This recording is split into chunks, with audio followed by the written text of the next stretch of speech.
welcome to Spoiler Peace Theater, the podcast that doesn't give a shit about spoilers. We just want to talk about the movies. My name is Evan Crean. My pronouns are he, him. I'm co-chair of the Boston Online Film Critics Association, co-author of Your 80s Movie Guide to Better Living, and co-host of the It's the Pictures podcast. My name is Megan Kearns. My pronouns are she, her. I write film reviews for Edge Media Network. I'm a co-host of the Slashers podcast, a member of the Boston Online Film Critics Association, and a member of Gallica, the Society of LGBTQ Entertainment Critics. And my name is Dave Riedel. My pronouns are he, him. I write about movies, and I'm a member also of the Boston Online Film Critics Association. Yes, you are.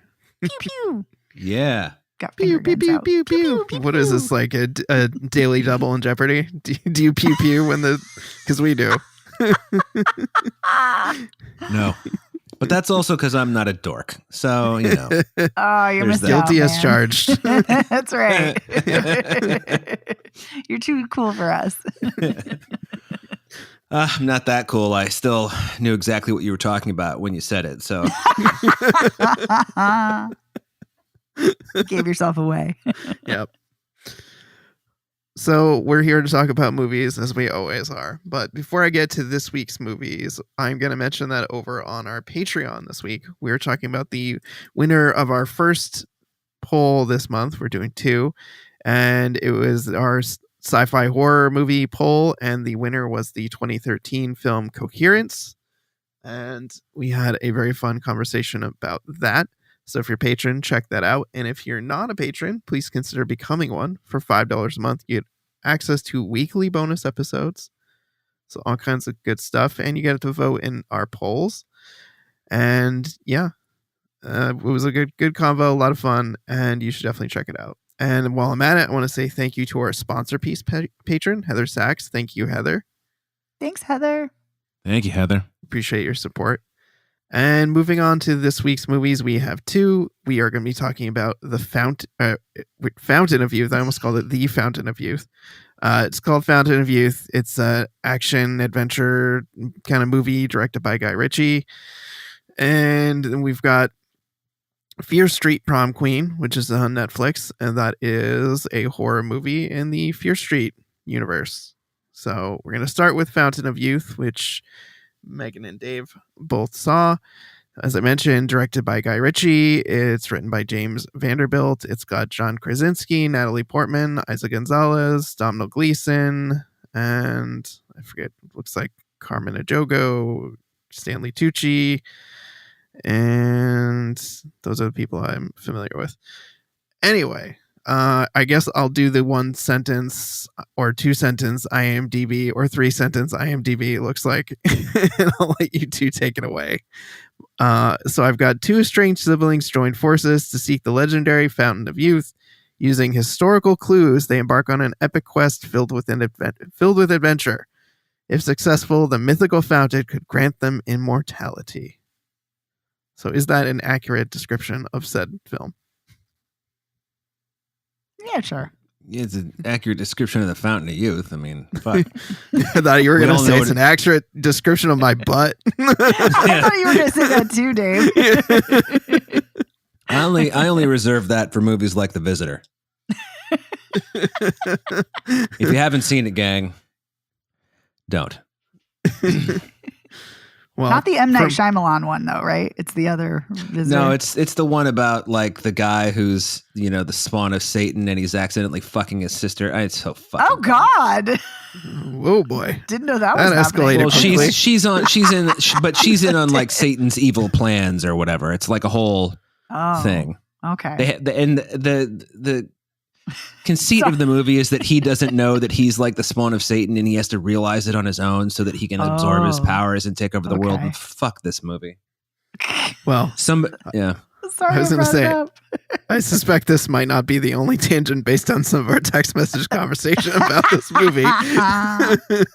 But let's bring it back to Fountain of Youth and Megan, what did you think of this one? Oh, I'm trying to think if I should flesh out more of the story first. Yes. I think we can flesh it out as we're tearing it down. Well, I'll say this before getting into that. That's a good point. Yeah, so John Krasinski is Luke. Natalie Portman is Charlotte. They're brother and sister. They're kind of estranged, kind of sort of not. Charlotte is about to get divorced and has her kid, and she is a curator at an art gallery. And she gets fired because Luke stole a painting but don't worry, he returned it because he just needed to look at the back of this Rembrandt to get a clue for the Fountain of Youth. And how very national treasure of him. very much so, yes. And wouldn't you know, when they go back to the art gallery, or not the art gallery, the art museum, it's there. And the movie opens and you have Luke on a scooter and he's being chased through Thailand, and because he's got a painting that he took that he shouldn't have. And yeah, this is basically like a globe-trotting type of stealing, clues, sleuthing, all that. Yeah. Eiza Gonzalez is after him because she's protecting the Fountain of Youth. She's a protector. Yes. And Stanley Tucci, who he really shouldn't even be in the credits because he's in this for like 30 seconds.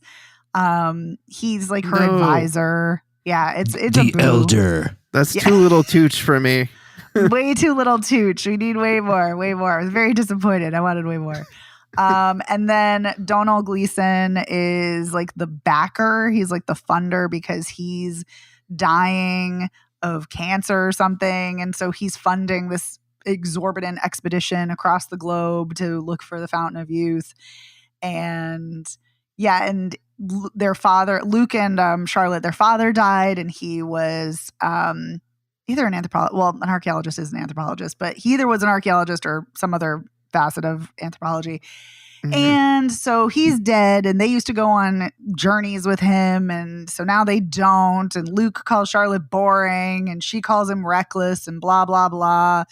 And Luke thinks that he has all this chemistry with Eiza Gonzalez, which I don't think so, but maybe they do. Who the hell knows? So that's basically the gist of it. Like at one point they pull up the Lusitania because they need to get the real Rembrandt that has the clues, because each of these 6 paintings have clues as to the location of the Fountain of Youth. And then they finally get it, and then they find out, they think it's a map, and is it a star map, or is it a map to some other coordinates? No, Charlotte's son figures out it's musical notes, and then it's a song, and so on and so forth. And then I see. Yeah, and then they learn they got to go to the 7th wonder of the world, but the only one that exists is the pyramids of Giza. So they go there, and then they go into the underground where there is no underground. Oh, but wait, there is. The Alamo basement. Correct. So that's kind of fleshing it out a bit more. I didn't hate this. But this is not good. And I should say I didn't hate it from the beginning. Well, maybe the beginning, but then as it's going along, I'm like, this is not good, but this isn't the worst thing I've seen. It's all right. And then I'm thinking, this is really a low bar, and this is really terrible if that's what I'm thinking while I'm watching this movie. And I'm like, this is a bootleg Indiana Jones and the Last Crusade. Oh, yeah. And a bootleg National Treasure. And I haven't even seen National Treasure, and I know that. So you've seen this movie before. You've seen it done much better. It also had shades of The Mummy in it, which is an absolute delightful masterpiece, and I love it. And it is not that. So yeah, John Krasinski and Natalie Portman do not feel like siblings in any way, shape, or form. They seem like they just met a half hour ago. Yes! It's so fucking weird. Is there like an anti-chemistry? Is there a term for anti-chemistry? If so, they have it. Because combustibility? I don't know. Yeah. But that actually, I feel like combustibility would actually somehow feel like there would be more fun in a weird way. Sparks would be somehow flying, but like even in an antagonistic way. Yeah, exactly. And no, they're inert. Nothing. They're chemically inert. Exactly. Like I like Natalie Portman as an actor a lot, but I don't like her in comedy. I know some people do. I do not. I don't know if she just doesn't have the right kind of comedic chops for this. I don't know if maybe this movie is just too bad, like not good enough for her. I don't know. But yeah, her performance didn't work. I'm also focusing a lot on her clothing and Carmen Ejogo's clothing, which is again a weird choice. Like, why am I fixating so much on how weird and bad and out of place their clothing is in this movie? Like, it's just, these are things I shouldn't be focused on while I'm watching this movie. Right. Yeah. So yeah. And oh yes, please. Well, I was going to ask, so it was like, this is Guy Ritchie, and I feel like even if I don't love the movie that he's making, usually it's like serviceable from like an action perspective in terms of like the set pieces and whatnot. Is this movie terrible in that way too? Yeah, it is. I actually think the action sequences, I don't know about you, Dave, but I thought they were actually like kind of the weakest part of the movie, weirdly. It's all equally weak. I mean, the opening action sequences in Thailand are so piss poor. Like, you literally cannot tell what's going on. And in one scene, a car has a collision with a scooter, like a guy on a scooter, and he just disappears. And the scooter disappears. It's just not in the next shot. That's like bizarre. Yeah. Yeah. And John Krasinski is terrible. And Natalie Portman is terrible. Yeah, she's really bad. She's really bad. And Donald Gleason is passable. Yes, but I agree with that. Laz Alonso is terrible in this. Terrible. Like unbelievable. I'm like, this is not the same guy from The Boys. This cannot be. Yeah. It's just stupid. And you know what? I'm going to tell you exactly how I feel about it. I'm going to channel my inner Carrie Fisher from When Harry Met Sally. Oh God, I love Carrie Fisher. Evan, this movie is so awful. There's no way to even begin to describe how awful it is. I mean, there's this. So they go to the Lusitania, and Natalie Portman has finally agreed to help her brother out, and she's like, "You can't take anything because we're not thieves." In the very next shot, she finds a bottle of unopened scotch in a safe, and she opens it and starts drinking it. But she's not a thief. Fuck me in the ass. All right. This is just, it's incoherent. It's like they even do the guy's death from Last Crusade. Yes, they do. Donald Gleason chooses poorly. He chooses poorly, and his face like crumbles in the same way, but for like 2.5 minutes longer with shitty CGI. Oh, and don't forget slow-mo too throughout the film. Yeah. and he also shoots John Krasinski to get him to do the Fountain of Youth, just like in Last Crusade. Wow. Yeah. Yikes. And wait a minute, which I got to make a choice here. Which one is it going to be? I think this might be the first movie I've ever seen where, you know, we always talk about showing's better than telling. This is the first movie I've ever seen where the showing is telling. I mean, it's amazing. The showing is telling? Oh my God. Yeah. There's when John Krasinski is, you know, being he's been shot and he's trying to use the Fountain of Youth to like Donald Gleason's trying to see if the Fountain of Youth will like restore him, which it does. But he has a vision of Natalie Portman and her kid who's shitty. The character or the actor? Both. He has a vision of them like turning to space dust like the guy in Last Crusade or whatever kind of dust he turns into. And then, all right, it's not great. But then he puts the water down. He's like, I'm not going to drink the water and then he says, because if you drink it, you lose the thing that you love most. And it's like, can you just right the fuck off? Mm-hmm. I mean, please. Why? They're raising the Lusitania. She's already said we're not going to steal anything. Then she steals the scotch. And then they've floated it with these giant balloons to get it above. And then the balloons, which they refer to as airbags, start to deflate because people are shooting bullets into them. And then Laz Alonso says, and this is a real line in the movie, look, the airbags are failing. They don't have long. I mean, what the fuck is going on with movies?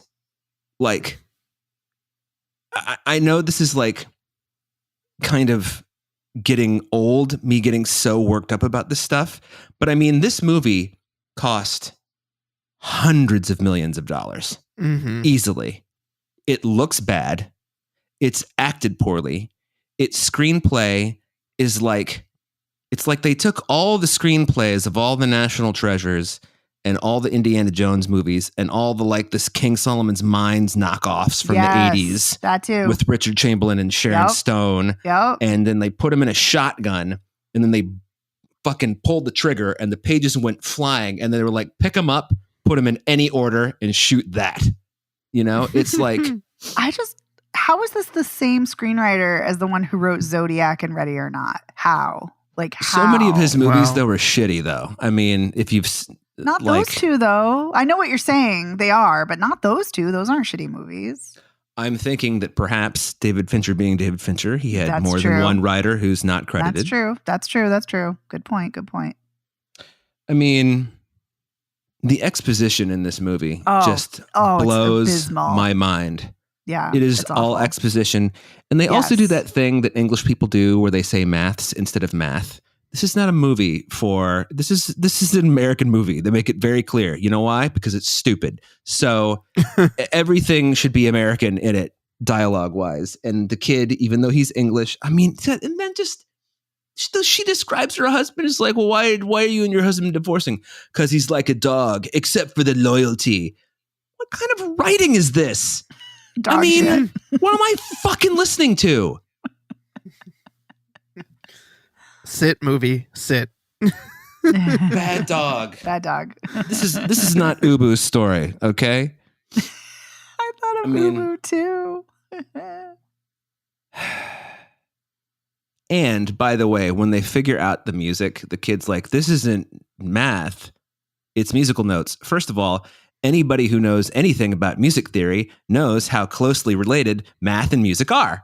Exactly. So whoever wrote this, James Vanderbilt, you don't fucking know that, asshole. But Dave, music is the universal language, not math. I think Excuse you mean me, maths. I think you mean maths, yes.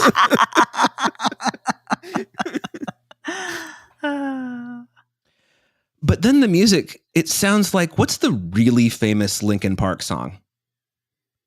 I become so numb. Yeah, in the end, it didn't even matter. Then yes, it's that melody, except they change like 2 notes in it. And then in the end, when What's-Her-Face Gonzalez shows up with the cop from Interpol, thank you, the cop from Interpol, who there's no reason for his character to be in this movie, by the way, other than he's kind of handsome. And he's kind of funny, like in other things, not in this, but yeah. Yeah. I mean, I think he's got the right kind of smarm for this because you don't know whether he's a good guy or a bad guy, and he is a good guy as it turns out. But like, there's this whole action sequence where, you know, the Ponzi English tough guys are about to get, you know, they're with the Interpol, they're watching the Interpol people and they're like, I see a storm coming. And then the other one's like, ooh, I don't like this. It looks like a storm's coming. And then, you know, the guy's making his tea and the Interpol cop's like, blah, blah, blah, blah, blah, asshole, enjoy your tea. And then the asshole's like enjoying his tea and he's like, I think things are going to get ugly here. And then they start shooting at each other. And there's no way with all the 50 caliber guns that they have that these police would not be turned into fucking dog food in 30 seconds. But then Isa Gonzalez shows up. I can't remember. I'm sorry. She shows up and she's above like 4 dudes who have Laz Alonso and his partner, whose name I can't remember, Deb, Carmen I think. Ejogo. Oh, the actors. Yeah. I was trying to think. I can't. I think it is Deb. Yeah, Deb and Murph. That's it. She's above these 4 people who are firing guns, and she shoots one of them like instantly. And then instead of shooting the other 3, she jumps down into the like center of the firefight so she can kick them all in the face and then shoot them. It's the dumbest action decision I think I've ever actually seen. But it's also they can spin the camera. I know. Just like Guy Ritchie is just, I don't think, now I know in particular several of my co-hosts, which is to say both of you, will probably disagree with me. I don't think Guy Ritchie's ever made a good movie. And when I say that, I don't think he's made a good movie. I mean, Lock, Stock, and Two Smoking Barrels, low budget that it is, has some really cool visuals that for the time, no one had seen before. And I get it. You know, and then he made Snatch, which is the same movie with a bigger budget with people you can't understand even more. And then he made that terrible Madonna movie, which is fucking... Actually, he didn't do that first. He did Rock and Rolla before that, which is also another gangster movie. And then he did the one where Jason Statham has hair and can go back and forth in time. That's so weird. Which is, you know, he looks good with hair though. But anyway, he's a good looking man. It is one of the most bizarre movies. And then he's made literally every movie he's made has lost money. And then he's chosen to direct Sherlock Holmes. He's made like 7 movies that have lost money in a row. And then he makes Sherlock Holmes. Like, I don't understand whose fucking cousin this guy is, or who he's got pictures of blowing a shark, or, you know. Oh, poor shark. Or, you know, who he's got pictures of, like, murdering, you know, special needs kids. I don't know who he is. We're getting dark. I don't know what power he has over anybody. I just don't get it. He fucking sucks. Everything he does sucks. I know you like The Man from U.N.C.L.E., but I haven't seen it. I haven't seen it. Wrath of Man made a shitload of money. Apparently. But it sucks. It's a shitty movie. Oh, I didn't say it was good. The one he made with Matthew McConaughey was a shitty movie. Is that one Wrath of Man? The Gentleman. The Gentleman. And they all have fucking names like The Gentleman. Movie. This movie should have been called The Fountain of Youth, Gentlemen. That's what it should have been called. But The Gentleman made an assload of money. Yeah, and they've all got to have somebody, you know, somebody who's like Michelle Dockery in that movie and in all of the other movies. They're beautiful, but they got the accent right, you know, and it's like, can you fuck off? Guy Ritchie came from money. I don't understand why he thinks he's part of this world. I hate it. I hate him like I hate Wes Anderson, except not as much. Oh, geez. Wes Anderson catching strays. As he should, because fuck that guy. Fucking Roman Coppola. Some bullets hit his diorama. I know, right? Leave the his figurines alone. Sustained injuries. Like, I just hated this so much. I couldn't believe what the fuck I was watching. This is every bit as bad, maybe worse, than that stupid fucking Russo's Brothers movie we saw with what's her face. Oh, no way. If we're talking about The Electric State, no, that's worse. Oh, that movie was real bad. I mean, this movie's, if that movie is a half star, which is what I gave it on Letterboxd, this is maybe a star. Maybe. But this is some serious fucking camel shit, let me tell you. I would rather watch Camel Spit Dry than watch this movie again. Okay? I don't think you have to watch this movie again. Yeah. No, if somebody said to me, Dave, we're going to kidnap you this Saturday and we are going to release you, but you must watch. You must either watch Fountain of Youth all day on repeat, or you must watch Camel Spit Dry for 24 hours. And we're going to do the whole Clockwork Orange eye drops thing. Oh, no. And I think I would choose to watch Camel Spit Dry. I really do. Yeah, it's probably a wiser choice. It's a very unique form of torture that these people have thought up. rather specific. Oh, man. I mean, what's worse than watching paint dry? Watching Camel Spit Dry, I think. I don't know. I've never done it. It's a guess. I don't know. Okay. Yeah. Well, I've spewed enough vitriol and hatred to last us the next 7 episodes. So, Megan, did you have anything else you wanted to add to the dog pile? Yes, something we haven't discussed yet, but we've alluded to, and it's not a shock in any way, shape, or form. But I will say, dun, dun, dun, Domhnall Gleeson is the villain in this movie. Oh yeah, Jesus and Christ! You definitely see it coming, and it is just so heavy-handed and just so bad. And also, I'm sorry, but who as a parent thinks it's a good idea to take your precocious child into the bowels underneath the pyramids at Giza when it could be death traps and you just don't know, but you're going to take your kid with you, even though they could have stayed above. Anyway. It's because everybody in this movie's stupid. That's why. But they're supposed to be so smart because they tell us how smart they are and how John Krasinski's character is a mastermind and they're both geniuses and they know all of this information. And I'm like, it drives me cuckoo bananas because part of the charm and allure of like Raiders of the Lost Ark, besides the fact that it is spectacular filmmaking and gorgeous cinematography and Harrison Ford, excellent actor with oodles of charisma and magnetism, is the fact that he is believable as an archaeologist in the sense that he stays within his wheelhouse.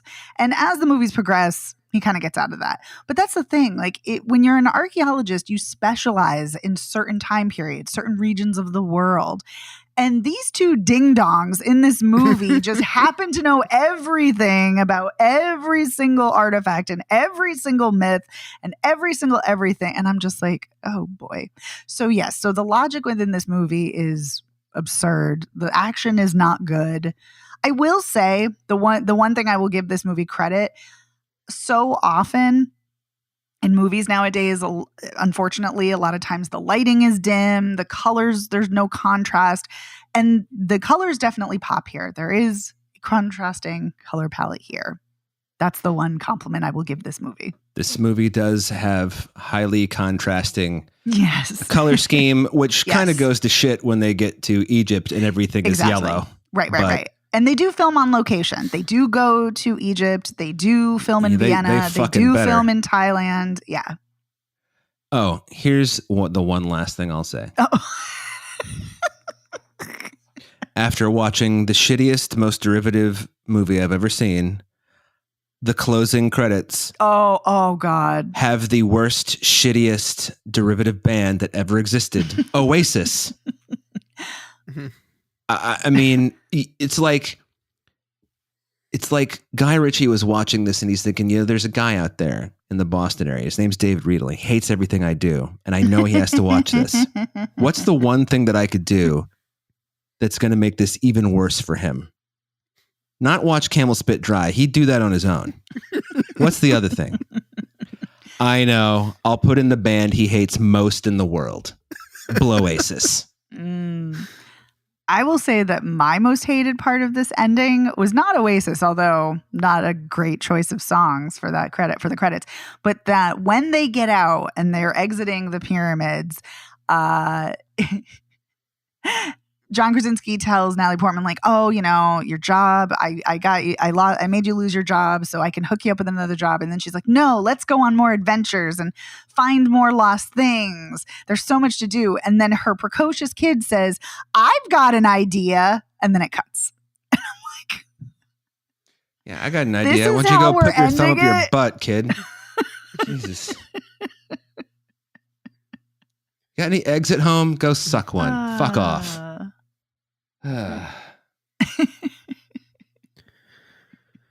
Whew. Brutal. So I didn't like it. Oh, you don't say. What was the first clue? 1 star out of 5. Well, anyway, there you go. Shall we move on? Yes, we should. I think we should. Okay. All right. So let's talk about the next movie on our docket, Fear Street Prom Queen, which, as I mentioned at the top, is a movie that's coming to Netflix. It is in the Fear Street universe. As we saw, there were the Fear Street trilogy from several years back. And written and directed by Matt Palmer, co-written by Donald McCleary, based on the R.L. Stine book series. And let's see, I wasn't familiar with like a lot of the younger actors in this. Bet you were familiar with a lot of the olds. Yep, I was.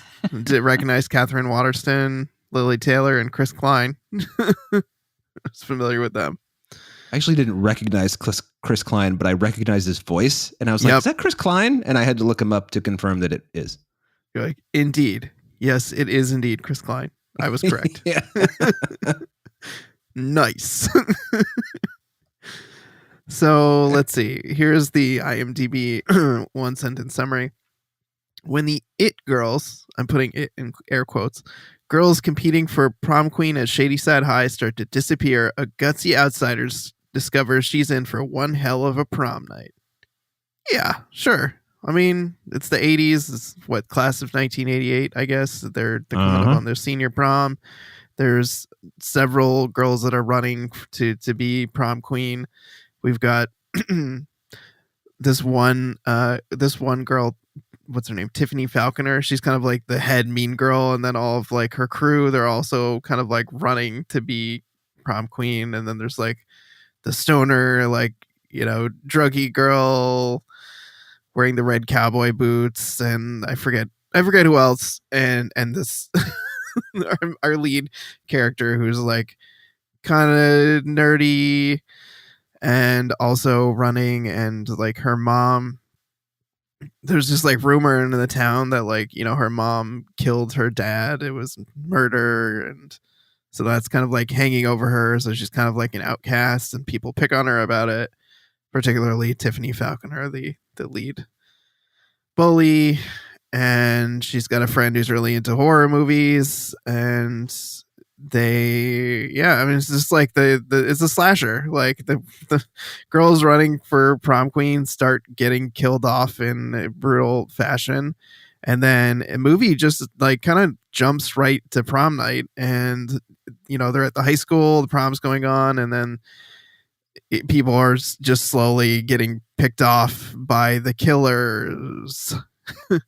I mean, basically, there's like this red hooded masked figure that's going around killing people, and then you see that there's two murderers, and then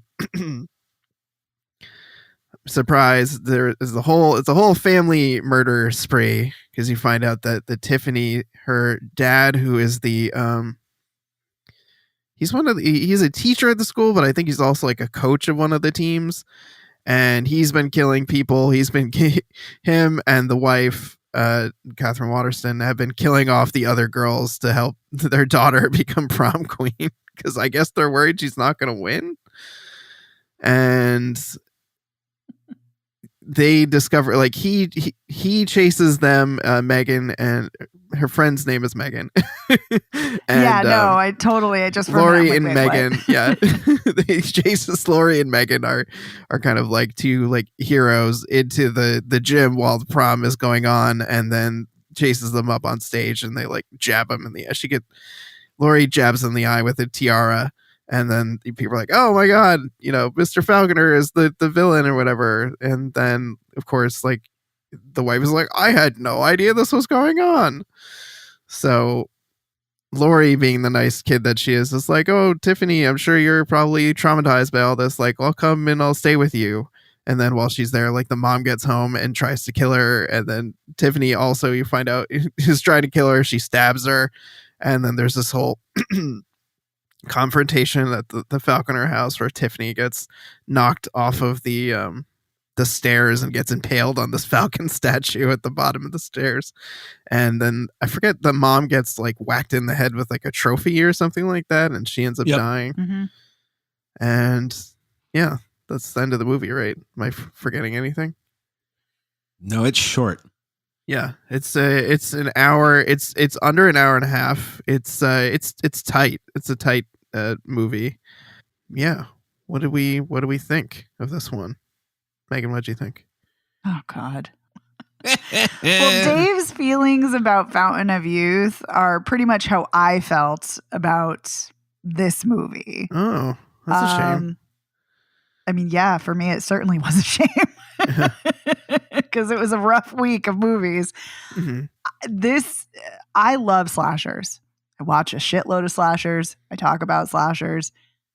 This is not good. This is just not good. I couldn't stand the acting.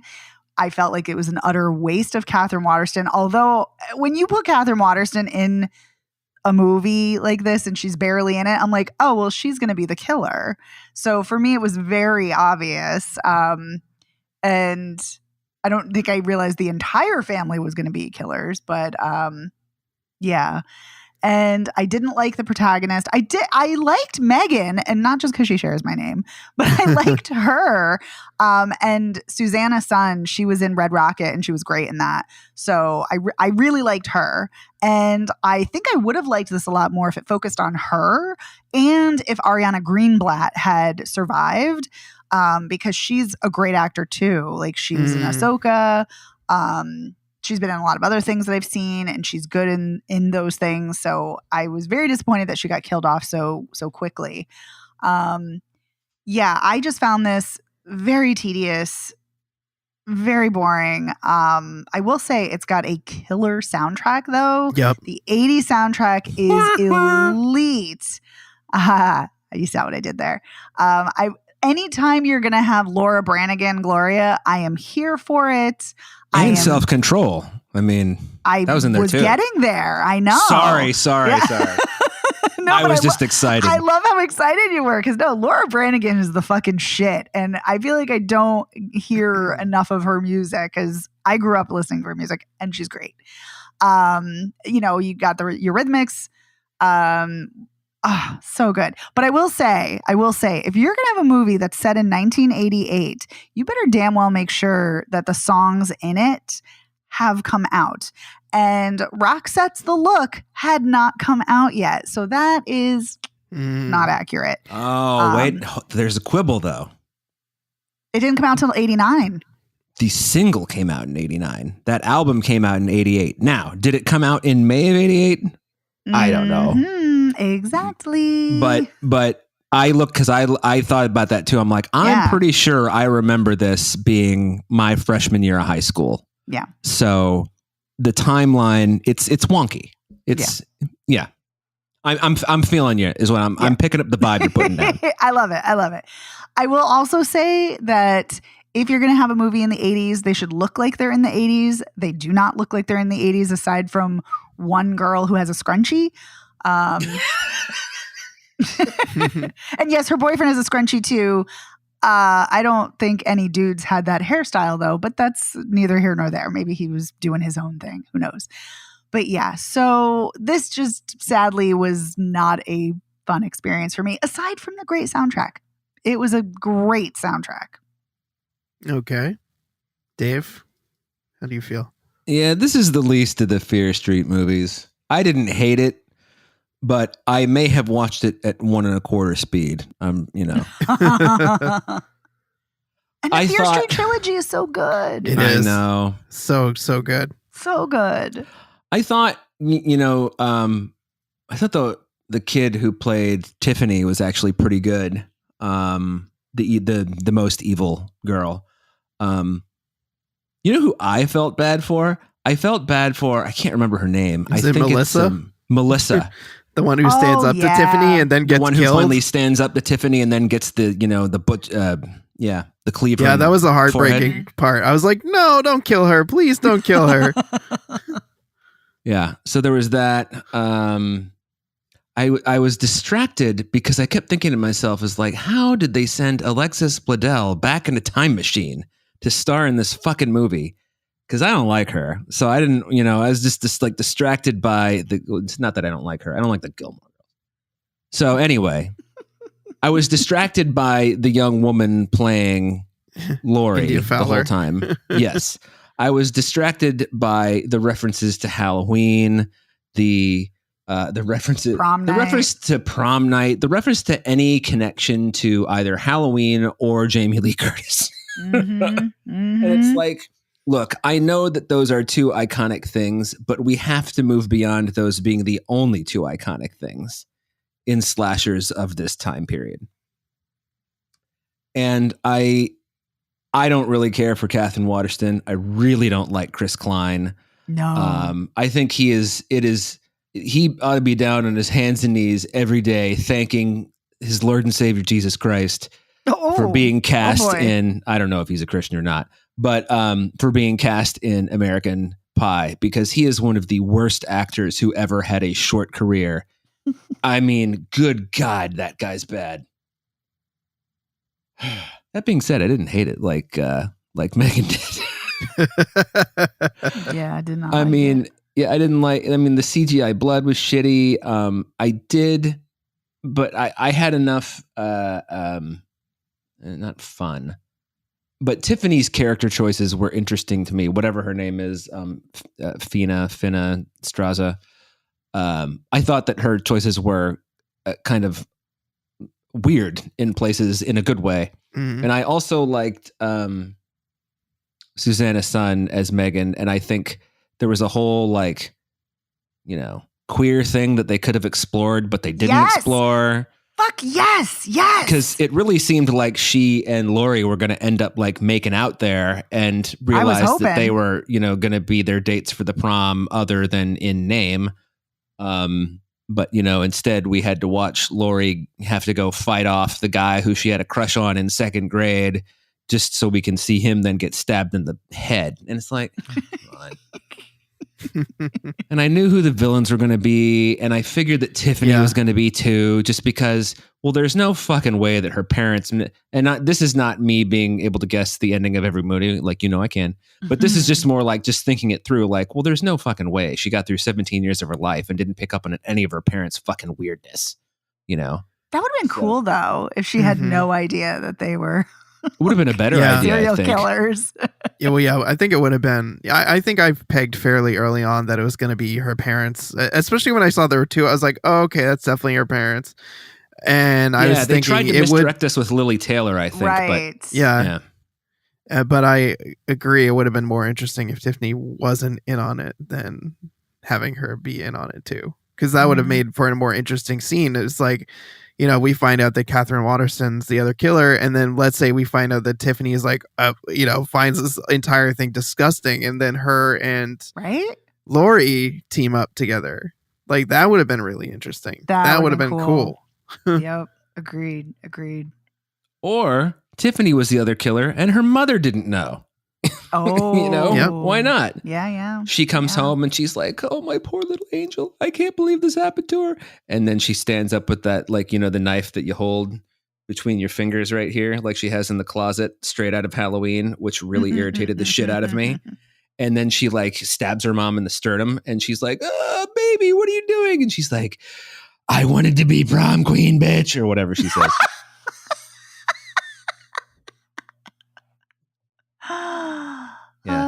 And then you could have had the blood form its weird, whatever symbol the Fear Street logo is on the carpet during the post-credit sequence. Oh, was it? I thought it was the same pentagram design thing. It was the seal, the witch's seal or whatever from the other one. It was, yeah. I didn't remember what it was called, so that's what I said.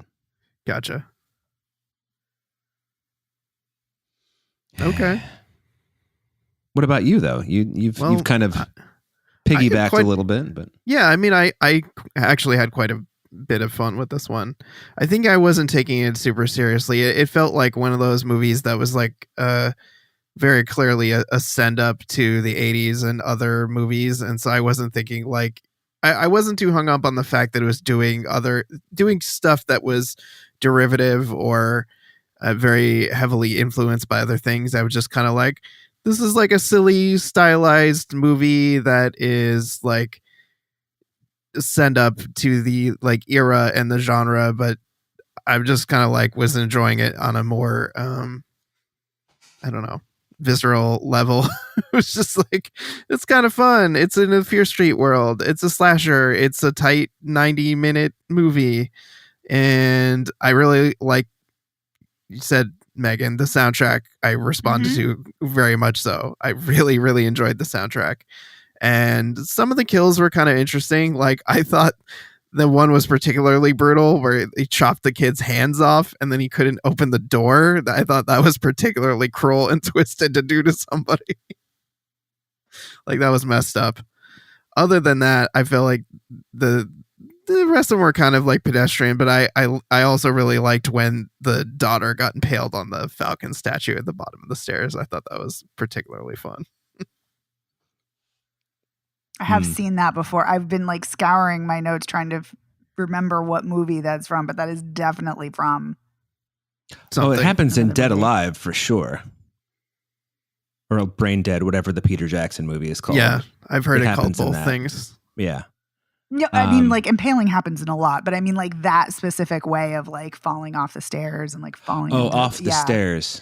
Yeah, and I haven't seen Dead Alive, so I didn't like think of that. But anyway, I didn't give anything away because 8 million people die in that. Oh movie, yeah, no, I wasn't concerned. One of the bloodiest. I wasn't concerned about that. Yeah, that movie is one of the bloodiest, most disgusting things I've ever seen. And like, part of me is wanted to like watch it again, and another part of me is like, I don't know if I ever need to watch it again. That is fair. I will say one thing. Speaking about the derivativeness of it, is that much like Prom Street, I'm doing good. Prom Night, the Jamie Lee Curtis starring one. There's a lot of disco dancing in Prom Night, not always a lot of slashing. And there was a dance off in this. So that is. Yeah, a very odd dance off where it seems like at first, like our protagonist is losing the dance off, but she's doing the same thing for the entire time and then starts winning. That part didn't make any sense to me. Like normally in a dance off, you change your moves. Try to do something else. And I'm like, she's just doing the same thing constantly. And then the other girl is just like losing it and then starting to like try different moves that aren't working. That was an odd scene in the movie to me. I think what's the oddest about this thing for me is even though the other 3 Fear Street movies are, you know, they have their derivations, et cetera, they're not send-ups like this one is. They're more serious.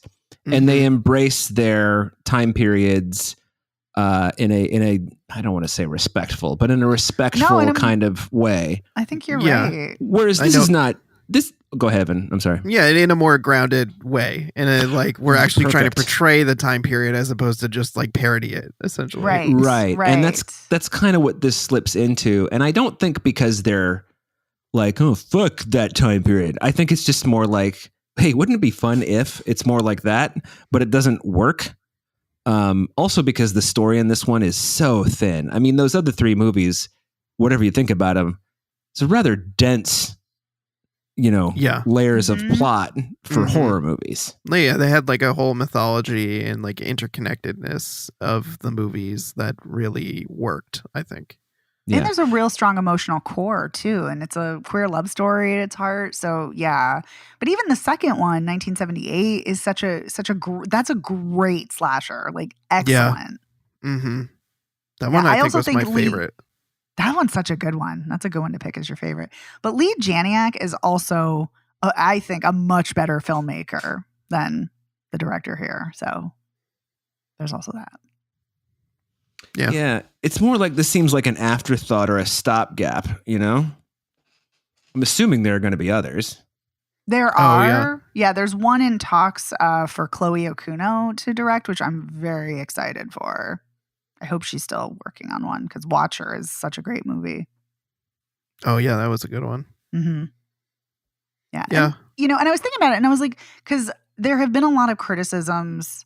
As much as a lot of people liked Clown in a Cornfield, and I know all 3 of us did too, but I've also seen criticisms about Clown in a Cornfield that it's too juvenile and it's not adult enough, it's not gory enough, and I've seen it's not gory enough? I've seen that argument, but there's also been a counter argument about how there's nothing wrong with gateway horror. There's nothing wrong with horror geared for children. And so listen, if this movie, just because I didn't like it, if it gets people, like if it gets young people into horror and if it gets them into slashers and then they start exploring more, that's great. That's awesome. Mm-hmm. Yeah. If it's like Goosebumps, if it's like the Fear Street series, which was like, very like YA focused, little little gory, little smutty, just give me a taste for the genre, then I'm on board with that too. I'm good with this being a gateway horror movie. Something about a little smutty makes me laugh because like I think back to the things I was reading, like Flowers in the fucking attic when I was young, and I'm like, what? That was like full on porn. Like, oh my God. Incest porn at that. Incest porn, I know.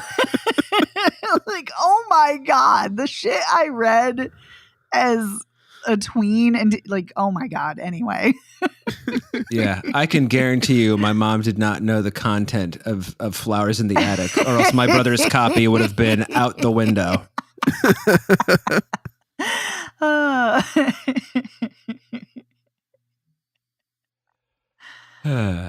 boy. Yeah. In some ways, this movie is like stylized elements reminded me of that. There was this guy who made this. It's short, and then I think he made it into a full movie called Kung Fury, which was like just a real like over the top parody of the 80s.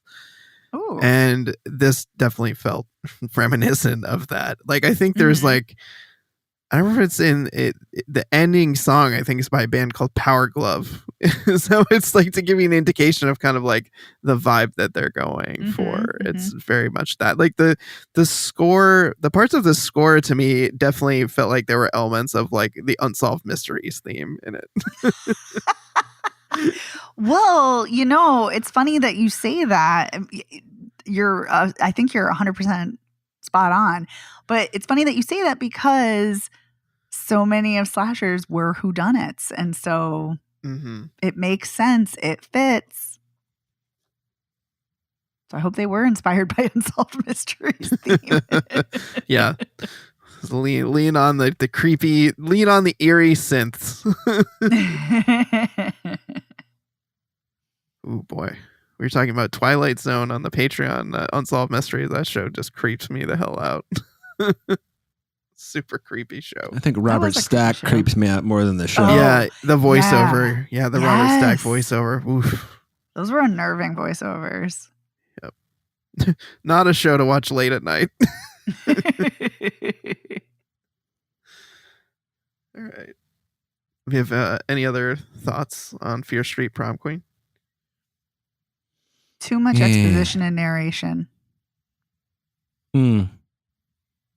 Yeah, why didn't we see the murder that, you know, is haunting her family? Oh, that's a good question. Yeah, we could have. That would have been interesting. Yeah, probably only would have added, 4 minutes. Your movie still clears 90. It's fine. Yeah. Oh, and going back to our spoiler territory, we find out that Catherine Waterston, that the mom, was the one who killed Laurie's father. I mean, yeah. Yep. Yeah. All right. Well, I guess I liked it less than I thought I did. Sorry. Jeez. I was going to say, I think talking about it, maybe I liked it more than I thought. Yeah. No, I don't think I hated it. I don't know. Yeah. Yeah. You're just kind of underwhelmed. Yes. Because of the other 3 Fear Streets, which are just so good. And anyway, I'm going to rewatch those. Yeah. Yeah. I feel like I would enjoy revisiting those because they were so good. All right. So to recap, it sounds like neither of you would recommend Fountain of Youth because it sounds dog shite. I would suggest that the hackers of the world go out there and do us all a service and find every last server. I mean, I'm not going to say they should do that, but I'm saying if they did, it would not be the worst decision hackers ever made. I'm just picturing Matthew Lillard yelling, "Hack the planet!" Goddamn right. Only if he has that hairdo. He needs to have that hairdo. Totally. Yep. Yeah, that'd be great. And so is it a no from both of you on Fear Street Prom Queen? I think so. Yeah, for me it is. I would say watch the Fear Street trilogy and listen to all the good music. Yes. That's playing in Prom Queen. Yeah, that's true. Oh, I also appreciated how the first 3 Fear Streets, in particular the first one, was not afraid to kill characters that you thought were going to make it. That you really thought were going to make it. You mean the guy with his head in the bread slicer? that was the BFF in the bread slicer. But yes. Yeah. I wonder if they were trying to pay homage to that with the paper. The paper cutter? Yeah. Oh, maybe. Seemed like it. Seemed like it for sure. Yeah. Here's a practical question, though. I'm sure you could cut off a digit, maybe two, in one of those paper slicers. Could you cut off a hand? Could you cut off a hand through the wrist? I don't know. That's a lot. I don't think so. That would have to be a really sharp one. I feel like I've dealt with a lot of dull, there was still like a blade attached to a handle. Like it would still hurt you quite a bit, but I feel like they were pretty dull by comparison. Totally. I still can't believe they were in every school in America in the United States up until like 4 years ago.